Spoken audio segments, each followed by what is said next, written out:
Mungkin kita mulai dari hal-hal yang boring-boring dulu lah ya. Oke. Wah, itu udah Pusing kan? Pusing noroktok. Kita pakai tangan kita nggak bisa terbang. Gak bisa kan? terbang. Nah, itu. Lu alay banget sih anunya itu.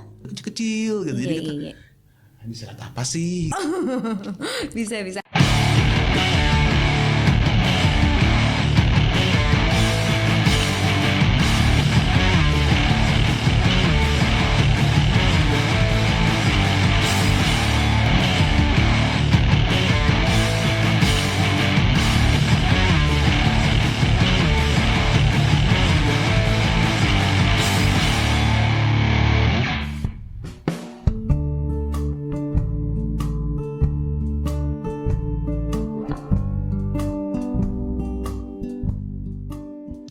Hai sahabat Dirgantara, perkenalkan nih, nama saya Bani Mira, biasa dipanggil Bani. Kenapa saya ada di sini? Jujur nih ya, saya sangat takut terbang. Terbang dalam artian apa? Naik pesawat ya, bukan terbang yang aneh-aneh gitu kan.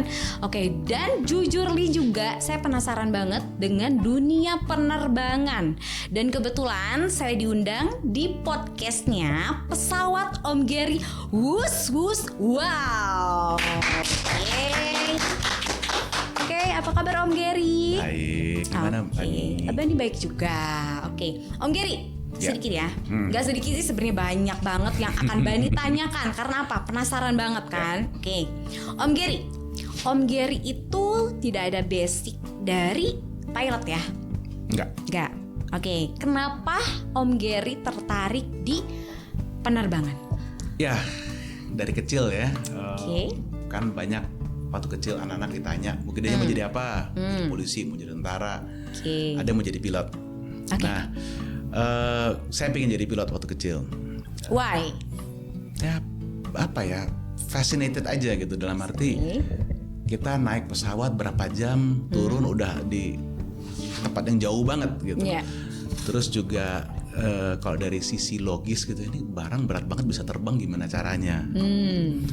Belum lagi kalau naik pesawat gitu kan, wow, apa baunya khas, penumpangnya excited mau kemana, terus ada cabin crew-nya yang friendly, ngasih greeting, kasih pelayanan dan lain-lain gitu. Jadi saya dari kecil tuh emang penasaran banget. Cuman waktu gede pengen jadi pilot, saya nggak dikasih sama bapak saya karena om saya waktu jadi pilot itu sempat jatuh 2 kali. Wow. Meskipun survive ya, cuman dia bilang gini, kamu mau jadi pilot, itu om kamu aja jatuh 2 kali. Kamu bisa bayangin dulu waktu dia jatuh 2 kali loh. Setiap kali jatuh tuh muka keluarga kita tuh kayak gimana, lagi murungnya, sedihnya, khawatirnya gimana gitu. Kamu tega ngeliat ibu kamu kayak begitu kalau kamu ada apa-apa. Lebih ke worry ya orang tua. Ya sudahlah, ngalah lah ya. Cuman bapak saya tahu saya senang dengan penerbangan, terus dia bilang penerbangan tuh nggak cuman pilot. It's okay. Jadi banyak banget. Silahkan kamu mau mendalami apa di penerbangan, kita dukung. Tapi jangan jadi pilot. Akhirnya belajar macam-macam lah, dari sisi bisnisnya, dari sisi marketing, komersial, cara mereka ngitung duit. Untuk revenue, cara ngendalin biayanya dan lain-lain, itu banyak dipelajari dari teman-teman dan belajar sendiri juga gitu, karena kebetulan sekolah di luar negeri banyak literatur yang bisa kita baca gitu. Jadi ya dari situlah sampai sekarang nempel ya. Kalau udah seneng, udah hobi ya nggak bisa kita tinggalin, berat ninggalinnya. Luar biasa, berarti udah banyak banget mendalami mungkin ya. Oke. Bisa dibilang gitu. Oke Om, karena yang tadi Bani bilang ya, Bani kan takut banget tuh sama terbang gitu. Ada tips nggak buat mungkin di luaran sana orang-orang ada kebanyakan it's okay, go fine gitu kan untuk terbang. Tapi ada juga yang seperti aku, banyak Om yang gue takut terbang nih. Udah gitu, ibarat kata kita ke Bali, udah deh jalan darat dan laut gitu kan, bener nggak? Gitu. Banyak yang gitu ya. Coba kasih tips dong, biar sedikit rasa ketakutan saya dan mungkin di luaran sana agak sedikit wah gue jadi gak takut nih gitu. Gimana? Mbak ini udah pernah terbang? Justru itu karena takut. Karena takut jadi belum? No. Oke. Mungkin kita mulai dari hal-hal yang boring-boring dulu lah ya. Oke. Moda transportasi paling aman apa? Apa? Moda transportasi yang paling aman apa? Yang paling aman itu kalau kata aku semuanya sih nggak aman ya kalau menurut aku ya, karena ada resiko. Bener nggak sih? Bener. Tapi Iya. kalau dari sisi statistik, yang paling aman tuh penerbangan. Why? Karena banyak safety layer yang ada untuk dari mulai jual tiket sampai kita ke bandara, sampai penerbangannya disiapkan, bahan bakar diisi, krunya dipersiap terbang, sampai mendarat itu semuanya ada prosedurnya. Ada prosedur. Dan itu udah cek sama rechecknya di situ. Wow. Jadi itu yang membuat moda penerbangan ini paling aman yang ada sekarang. Dengerin. Berarti yang teraman itu adalah penerbangan. Luar biasa. Berarti kita yang mindset kita tuh yang wah gue takut terbang nih, ternyata luar biasa loh. Ini ilmu juga buat aku. Ya wajar ya orang takut ya, takut, karena tinggi ya Om. Karena gini, kalau kita naik mobil, mogok, tinggal berhenti, buka pintu, turun. Ya, Iya kan? betul. Naik kapal ada apa-apa, pakai pelampung lompat. Naik kereta, tunggu berhenti, turun. Ya. Kalau pesawat ada apa-apa, kita nyangkut di dalam pesawat. Betul. Jadi secara psikologis itu berat buat orang. Dalam arti gini, itu satu-satunya moda yang mungkin meskipun paling aman, tapi secara psikologis paling berat. Karena apa? Kita masuk pesawat, kita terbang, kita serahkan nasib dan nyawa kita ke pilotnya dan ke sistem yang ada. Oke. Jadi itu yang membuat orang takut, karena dia merasa tidak berdaya apa-apa sampai penerbangannya selesai. It's okay. Gitu. Jadi coba kalau naik mobil, supirnya ngawur, bang berhenti, gua nggak mau, turun. Kalau kereta mungkin agak susah ya, tapi ya udah, kita masih di darat, ada apa-apa gampang. Kalau di laut takut berenang, ada pelampung kok. Di udara kita dengar, emang orang bisa terbang? Nggak bisa. Nggak Kita bisa. pakai tangan kita nggak bisa terbang. Nggak bisa kan? terbang. Nah itu. Okay. Jadi itu yang bikin orang khawatir. Dan pesawat kalau ada apa-apa kan harus turun balik ke darat. Dimana kita dengar lah dari waktu ke waktu kecelakaan. Iya. Kalau kecelakaan banyak yang kecelakaan nggak ada yang meninggal, mungkin kita nggak terlalu pusing. Tapi kan di sejarah Indonesia banyak yang di 20 tahun terakhir ya, banyak kecelakaan yang dimana ada korban jiwa. Jadi memang secara psikologis berat. Ya, kembali lagi, apakah si penumpang ini siap menyerahkan nasib dan Nasibnya, nyawanya ke oke. kru yang menerbangkan pesawat ini dan semua sistem di Jadi itu yang berat. Itu yang berat. Itu doang sih yang beratnya. Tapi sebenarnya yang lebih aman yang tadi kata Om itu adalah pesawat ya. Dari semua alat transportasi. Dan kemungkinan kita dapat kena kecelakaan dari jalan dari rumah ke bandara tuh lebih tinggi daripada kita kemungkinan dapat kecelakaan selama terbang. Oke, aku baru tahu tuh ya. Ternyata berarti oke juga tuh. Aku nggak perlu takut ya sebenarnya. Nggak perlu takut, tapi kan tetap aja. Iya, tetap orang kalau aja. punya fobia dipaksa kan satu. Nah itu dia. Gitu.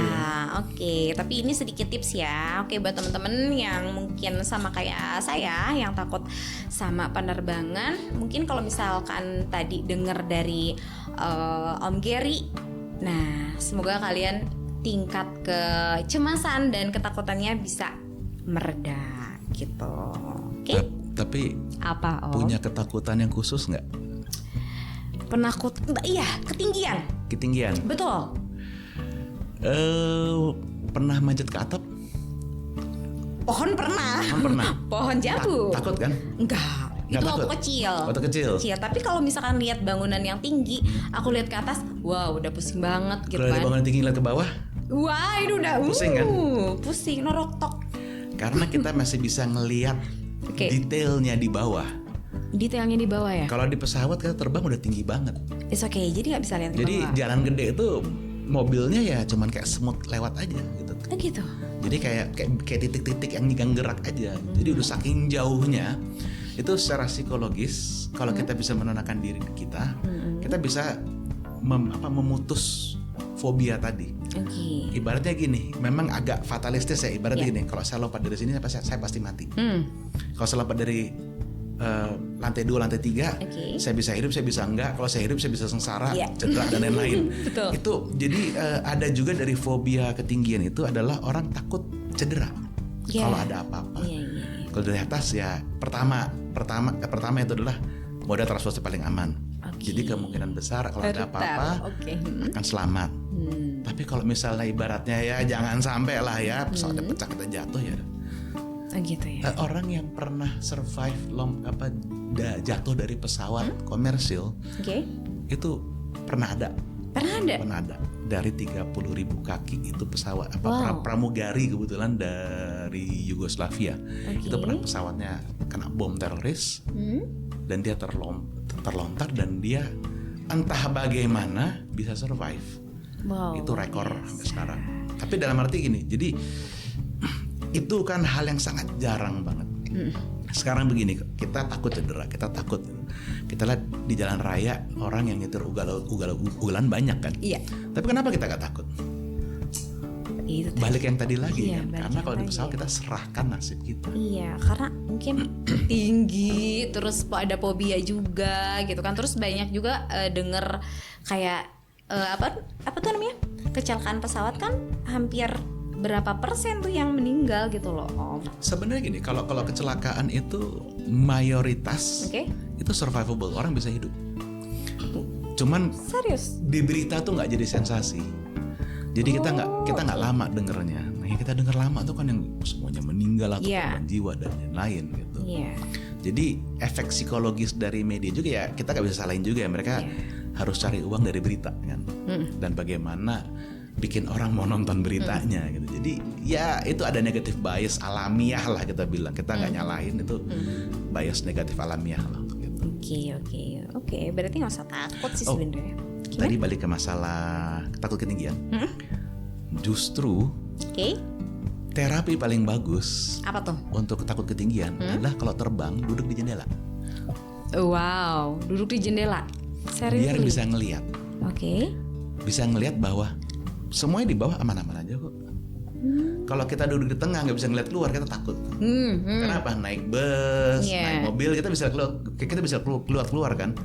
Tapi kalau di pesawat, kalau kita nggak duduk di jendela kan jendela kecil gitu, jadi kita bisa lihat apa sih gitu. Nah itu nambah juga ke fobia. Jadi kalau buat yang takut terbang karena ketinggian, penerbangan pertamanya saya justru rekomen kalau dia bisa tenang, terbang di window, di jendela. Di jendela. Tapi kalau ya. dia takut, sangat takut dan butuh bantuan asisten psikologis atau apa, ya itu baiknya ya duduk di gang.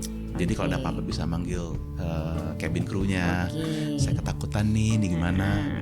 Nah berarti terkadang nih kayak misalkan ibarat kata teman-temanku, lu ngapain sih, ada kan? Lu duduk deket window di jendela, lu alay banget sih. Terkadang gitu kan. Berarti kan dia tuh sebenarnya ada fobia yang mungkin diarahkan untuk ya udah lu duduk di situ tuh untuk menghindari fobia tersebut. Betul kan, Om? Bisa gitu ya. Kan? Tapi ya kalau buat yang nggak punya fobia itu duduk di jendela kan enak. Enak ya. Kita ngeliat dunia dari atas tuh beda dari darat.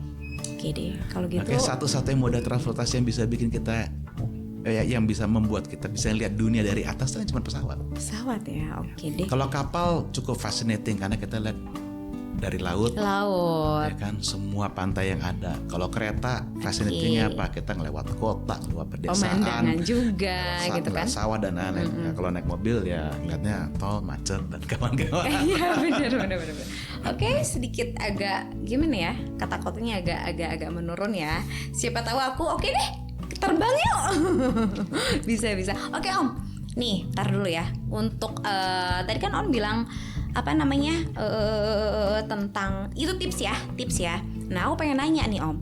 Kalau misalkan di pesawat itu ada mesin rusak, apakah itu akan timbul untuk kecelakaan? Mesinnya rusak ibarat kata nih. Mungkin kalau mesin, kita mulai dari paling buruk lah ya. Oke. Mesin mati. Oke. Pesawat itu kan mesinnya lebih dari satu. Kalau pesawat komersial ya, kebanyakan mesinnya lebih dari satu. Kalau dia mati satu, masih ada satu lagi. Itu bisa membuat itu bisa bawa pesawat itu mendarat ke bandara yang terdekat untuk bisa melakukan pendaratan dengan aman. Oke. Tapi kalau misalnya dua-duanya mati atau semuanya mati misalnya, itu pesawat nggak langsung jatuh. Why?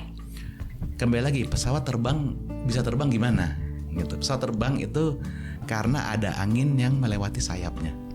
Sayapnya didesain khusus untuk dia bisa membuat daya angkat. Oh, oke. Dan daya angkat itu memang membutuhkan airflow tadi, udara yang bisa melalui sayapnya. Selama dia bisa menjaga itu pesawat tidak akan jatuh. Oh, oke baru. Cuman karena tidak ada tenaga yang diberikan dari mesin, dia tidak bisa menjaga ketinggiannya. Lalu namanya degliding, turun ke bawah. Nah, glidingnya lumayan jauh gitu, ibaratnya per 300 meter turun, itu bisa 50 kilo. 50 kilo? Ya. Oke. Dan pesawat itu terbang rata-rata di 30.000 sampai di 30.000 sampai 40.000 kaki, berarti sekitar 10 sampai 13 kilo. Oke Om, kan ada orang tuh yang biasa sering terbang. Apakah masih ada takut nggak? Banyak ya? Banyak. Orang terbang tuh stressful. Balik lagi, kita terbang nyerahin nyawa kita ke orang lain istilahnya. Jadi banyak orang nervous gitu. Dan banyak yang memang nggak mau terbang sendiri karena takut gitu. Itu banyak ya gitu. Oke, terus ada nih mitos katanya, entah apa, katanya kalau makan permen karet itu ngaruh nggak sih? Bisa ngaruh ya. Why? Bisa Kenapa? ngaruh. Kita lihat zaman dulu ya, banyak orang kalau nervous ngapain? Rokok. Ya kan, ngerokok, nikotin segala, dia bisa ngerelax. Cuma zaman sekarang kan di pesawat udah nggak boleh ngerokok lagi. Jadi waktu Denny juga sebenarnya banyak lah lari dari militer dan pengalamannya. Tapi ada orang yang udah nggak bisa ngerokok, kalau nervous larinya apa? Dia mesti ngunyah. Oh gitu ngunyah. Berarti nggak perlu permen karet sebenarnya. Makanan apapun juga bisa. Ya agak repot sih kalau take off lagi gitu. Tapi saya pernah lihat penumpang gitu lagi take off, pas lagi take off dia keluarin kayak coklat, dia makan. Kacang-kacangan gitu, tapi ada juga yang permen karet. Kalau permen karet bingungnya kita buangnya di mana? Ya itu, di mana tuh? Ditisuin, masuk ke tas. Ya, bisa lah kayak gitu. Tapi itu bantu. Oke. Oke Om, nih ya, aku mau nanya nih, turbulensi itu apa sih Om? Turbulensi itu apa ya? Itu kalau kayak kita naik mobil, kayak tiba-tiba ada lubang di jalan. Ya, kalau kita ngelihat kapal lewat, ya kita lihat dia kan bikin ombak karena dia melewati. Nah itu turbulensi itu adalah kayak pergolakan udara. Ya, dalam arti angin kan nggak cuma lewat aja. Kita lihat kalau di permukaan tanah ya, gitu. Angin lewat kena gedung, kena pohon, macam-macam. Nah itu mengakibatkan turbulence. Kalau di atas itu biasanya karena awan. Awan itu kan panas, makanya dia ada perkumpulan uap yang jadi awan itu. Nah itu dalamnya panas, nggak stabil, itu turbulensi. Dan di udara-udara sekitarnya turbulensi juga. Dan itu salah satu faktor yang bikin banyak orang panik. Betul. Gak tahu apa-apa tiba-tiba goncang aja gitu. Iya, terkadang kan panik ya. Sebenarnya itu beresiko apa nggak sih? Beresiko itu ini kemana dulu, ke pesawat atau ke penumpang? Ya, atau kalau ke penumpang udah jelas ya mereka akan panik gitu.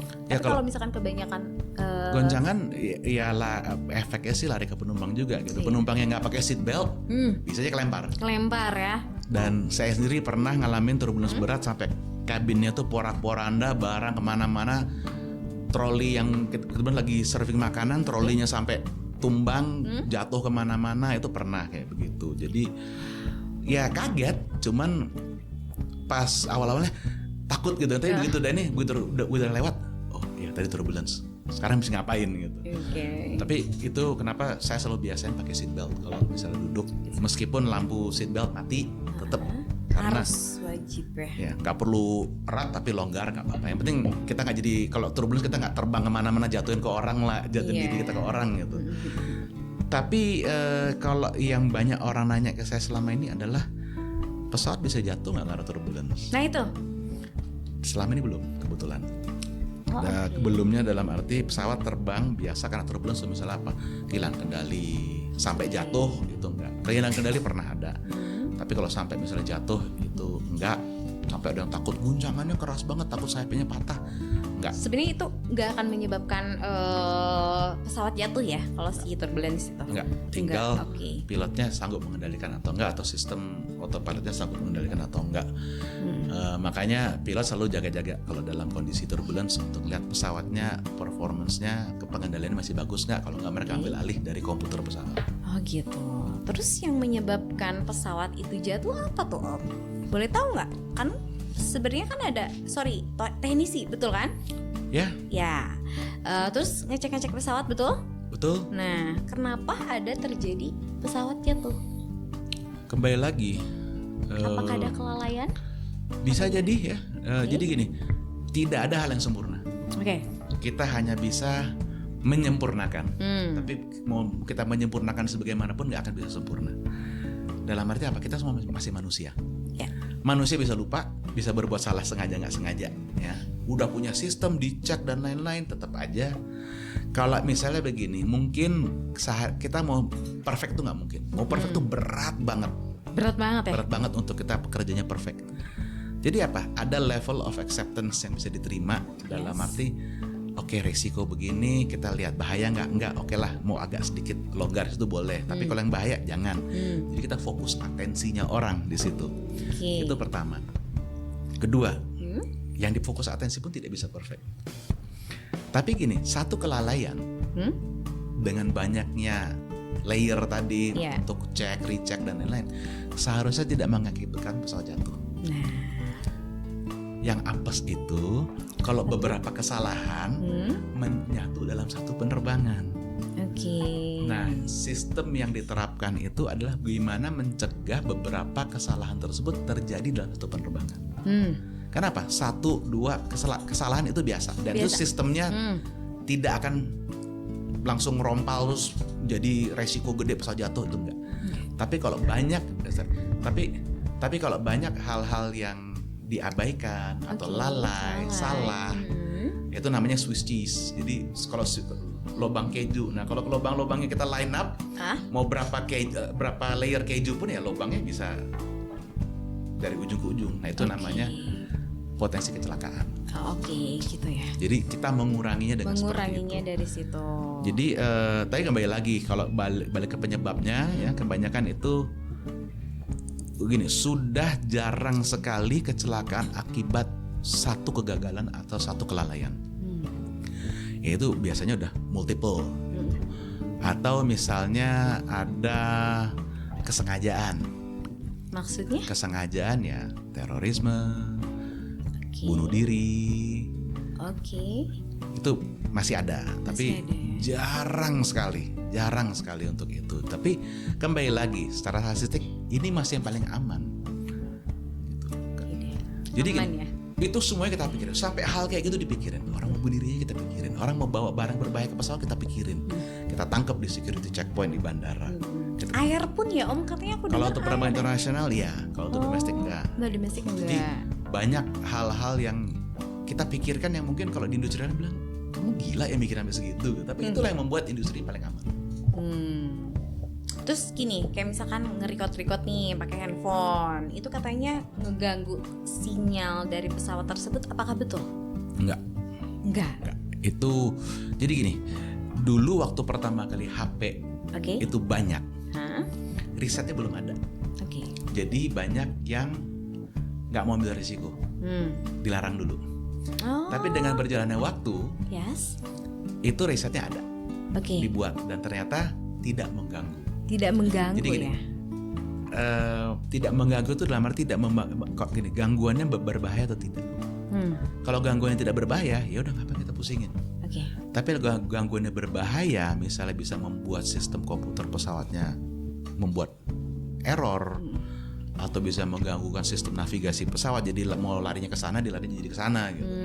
Nah, itu berbahaya. Tapi ternyata setelah diuji cukup cukup ribet yang ujinya, nggak bisa mereka replikasi laporan-laporan yang ada dan mereka studi cukup panjang, akhirnya ya ternyata enggak. Dan sekarang malah maskapai bisa ngasih internet di pesawat. Gitu ya? Ya, malah ada bisa kita pakai HP, kita bisa nyambung GSM-nya di pesawat. Oke, gitu. Tapi memang pesawat-pesawat lama kita banyak mikirnya gini, udahlah pesawat lama mending nggak usah.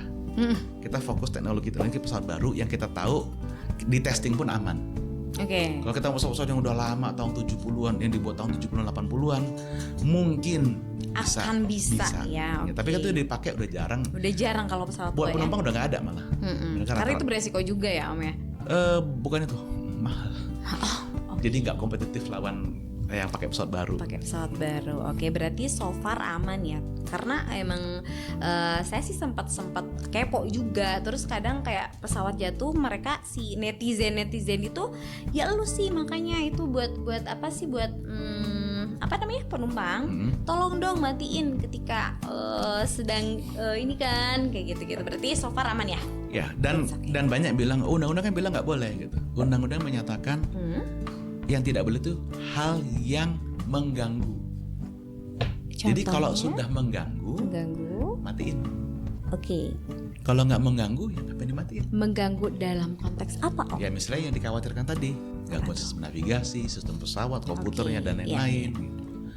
Tapi kalau sekarang kita misalnya pakai HP ngerekam, kebanyakan tuh lari ke masalah privacy si krunya.